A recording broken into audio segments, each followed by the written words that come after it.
স্মিতার ছাদ বাগানে সকল বন্ধুদের স্বাগত জানাই। আজ তোমাদেরকে দেখাবো আমার ছাদ বাগানের পেয়ারা গাছে পেয়ারা হারভেস্ট করে।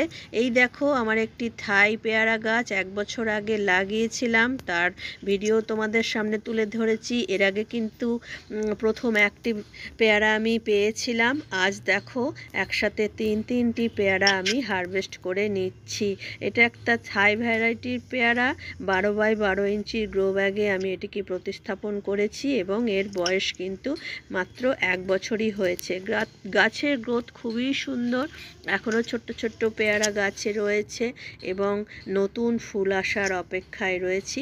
দেখো বন্ধুরা কি সুন্দর পেয়ারা, ভেতরটা কিন্তু একদম পিঙ্ক হয় আর খেতেও খুব সুস্বাদু। এর আগে তোমাদেরকে কেটে দেখিয়েওছিলাম এবং ঠাকুরকে দেওয়ার পর তোমাদেরকে বলেওছিলাম টেস্টটা খুব ভালো হয়েছে। আবার আজকের একটি পেয়ারা তো যাবে ঠাকুরের চরণে। সবাই খুব ভালো থেকো, আশা করছি আমার পেয়ারা গাছের পেয়ারা দেখে তোমরা সবাই খুব খুশি হয়েছো। টাটা।